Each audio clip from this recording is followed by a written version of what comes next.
आज पानीपत में राज्यसभा के सांसद दीपेंद्र हुड्डा पानीपत पहुंचे। उन्होंने अनाज मंडी का दौरा किया और किसानों की समस्याएं सुनी और इस अवसर पर उन्होंने सांकेतिक धरना भी दिया और सरकार के खिलाफ जमकर नारेबाजी की। पत्रकारों से बात करते हुए दीपेंद्र हुड्डा ने बताया कि सरकार किसानों के साथ बेरहमी से पेश आ रही है। 3 नए अध्यादेश सरकार वापस नहीं ले रही है। पिछले 10 महीने से किसान आंदोलित है, लेकिन उनकी मांगों पर कोई सुनवाई नहीं हो रही है। वहीं उन्होंने धान की खरीद पर बताया कि सरकार ने 25 सितंबर से धान की खरीद की बात कही थी। उसके बावजूद 1 अक्टूबर धान की खरीद की तारीख रख दी गई। उसके बावजूद ऐन मौके पर 11 अक्टूबर धान की खरीद रख दी गई, जिससे किसान आहत हैं। मंडी धान से हटी पड़ी है, लेकिन सरकार का रवैया हठीला है। उन्होंने कहा सरकार को तुरंत धान की खरीद शुरू कर देनी चाहिए।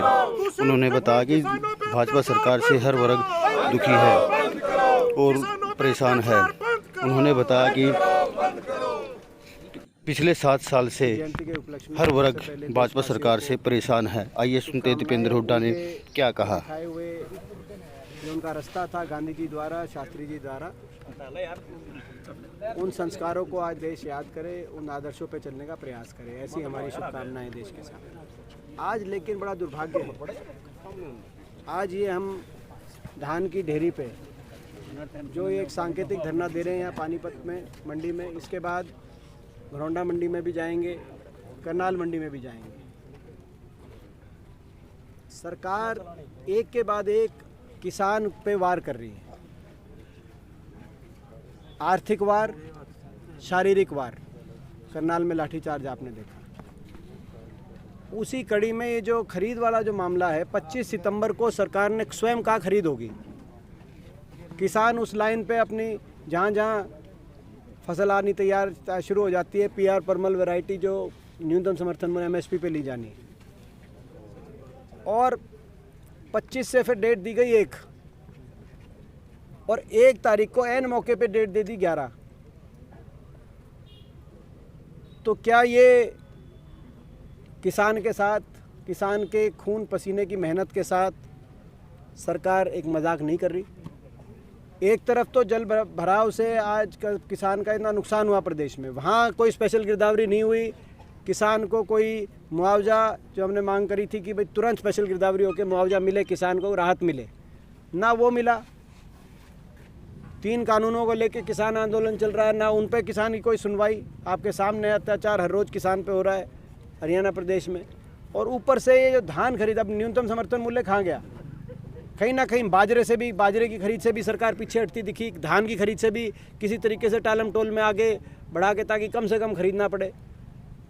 और इस दौरान जो है कई मंडियों में जो हमारे पास बात आ रही है, कई ऐसे सौदे जो कि न्यूनतम समर्थन मूल्य से कम पे किसान देने में मजबूर हो रहा है। तो ऐसे में जो ये कहते थे कि MSP है, रहेगी, आज यथार्थ आपके सामने है। आप लोग मीडिया से संबंधित भी हैं, लेकिन आप में से बहुत कृषि से भी संबंधित रहे हैं, क्योंकि आज किसान, हरियाणा प्रदेश की जो अर्थव्यवस्था है वो किसान और मजदूर, खेती और मजदूर, कृषि क्षेत्र से जुड़ी हुई अर्थव्यवस्था रही है। तो आज हमारी ये मांग है तुरंत खरीद हो। हम हर मंडी में जाएंगे, हुड्डा साहब भी जाएंगे, हमारे सारे विधायक भी जाएंगे, हम भी जाएंगे। किसान के हम साथ खड़े हैं। उसके बाद नमी का क्या होगा? किसान का खराब हो जाएगा सारा। पंजाब के प्रकरण को कैसे देखते हैं सर? हरियाणा में भी फर्क पड़ेगा कांग्रेस को? जहाँ तक ये आज का जो विषय था, प्रदेश के किसान से जुड़ी हुई बात थी। पंजाब में हमारी नई टीम बनी है, चन्नी जी हमारे मुख्यमंत्री हैं, सब तमाम हमारे मंत्रिमंडल बनाया है। हम उनको शुभकामनाएं देते हैं। हम उम्मीद करते हैं वो लोगों की आशाओं पे पूरा उतरेगी नई टीम, और हमें विश्वास है कि पंजाब के अंदर कांग्रेस पार्टी दोबारा जो है वापसी मजबूती से करेगी। अमरिंदर सिंह कभी शाह से मिल रहे हैं, संकेत देते हैं, कभी कहते हैं मैं BJP में नहीं जाऊंगा। वो आप उनसे पूछिए।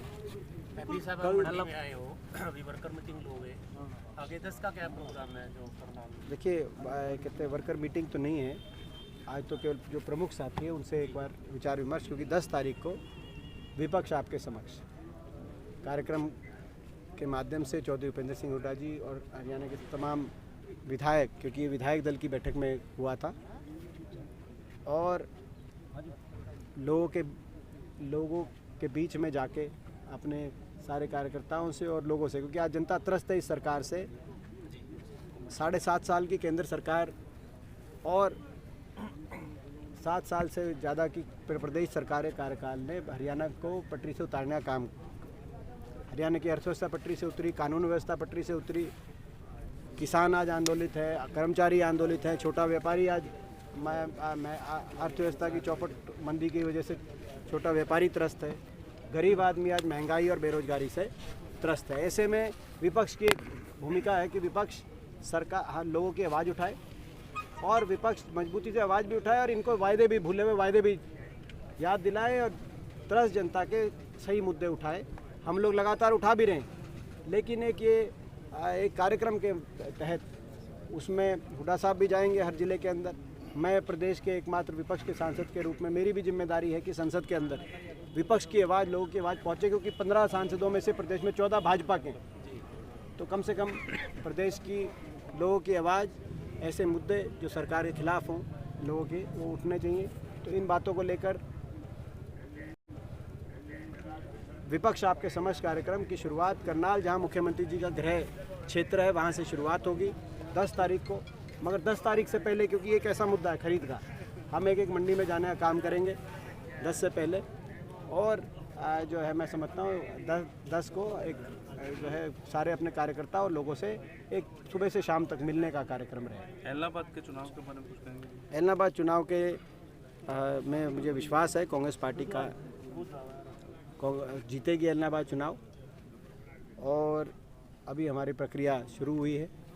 कल एक बैठक हुई थी, उस बैठक में के माध्यम से हुड्डा साहब, शैलजा जी और विवेक बंसल जी को अधिकृत किया गया है। वो तीनों लोग बैठ के जो है तय करेंगे आने वाले समय में मजबूत और सशक्त और आम सहमति से किसी उम्मीदवार को क्या नाम लाया जाए। साथ खड़े हैं और सरकार को हम मजबूर करने का काम करेंगे। कल हमारे मुख्यमंत्री चन्नी जी मिले थे प्रधानमंत्री जी से, उन्होंने भी जो है बात करी है कि भाई ये खरीद वापस शुरू हो, लेकिन सरकार का जो रवैया है उसको, उससे बहुत निराशा किसानों के हाथ लगी है। और मंडियाँ अटी पड़ी हैं, जो आप अम्बाला, यमुनानगर, कुरुक्षेत्र, करनाल, क्योंकि उस तरफ से सीज़न आना शुरू होता है, वहाँ पे की मंडियाँ बिल्कुल अटी हुई हैं। आप पानीपत की मंडी देखो, पानीपत तो बिल्कुल मध्य में, पानीपत उतनी एडवांस में नहीं आती, लेकिन यहाँ ही इतनी दिक्कत हो रही है। अभी बता रहे थे सेक्रेटरी वो जो हमारे दिनेश पहलवान जी,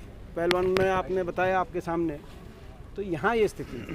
देखो लुटा जी, 11 महीने से ज़्यादा समय बीत चुका है किसान आंदोलन को, क्या लगता है किस वजह से जो कानून है वो वापस नहीं हो रहे हैं? सरकार के राजहट की वजह से, सरकार के घमंड की वजह से, सरकार किसानों को कुछ मान ही नहीं रही, इस वजह से। दीपेंद्र जी, आज पे एमएसपी कह रहे खत्म कर दी, तो ये तो कह नहीं रहे, और सरकार ने आदेश ही दे दिया। दीपेंद्र जी पहले कह रहे थे, वहाँ भी ये दिक्कत हुई, बाजरे पे भी पहले उन्होंने कहा खरीदेंगे, और फिर उस पहले खरीदने का वायदा किया, और ये तो दिनों में अपने वायदे बदलते हैं। पहले कम से कम जो ये कहा था कि भाई 6 साल के बाद आमदनी दुगनी करेंगे 2016 में, 22 तक, तो 6 साल तो कम से कम इंतजार करना पड़ा कि वो वायदा जुमला निकला। ये तो हर हफ्ते ही अपनी बात से पीछे हट रहे हैं कि भाई 2500 खरीदेंगे, 1 को खरीदेंगे, अब 11 को बता रहे हैं। हुड्डा साहब, सरकार किसके दबाव में काम कर रही है? अभी कुछ आप कह रहे थे किसी के दबाव में। देखिए ऐसा दिखाई देता है कि कहीं ना कहीं जो सरकारी खरीद से पीछे हटके बड़े औद्योगिक घरानों के हवाले खरीद प्रणाली सौंपने का जो 3 कानूनों ने एक रूपरेखा लेके आई है सरकार, उस माध्यम से कहीं ना कहीं ये हमने शुरू में आशंका ये व्यक्त करी थी कि धीरे धीरे किसी प्रकार से टोल मटोल करके खरीद को किस तरह से कम किया जाए, ख़ास तौर पे जिन प्रदेशों से ज़्यादातर आज के दिन खरीद होती है, जिसमें हमारा प्रदेश शामिल है।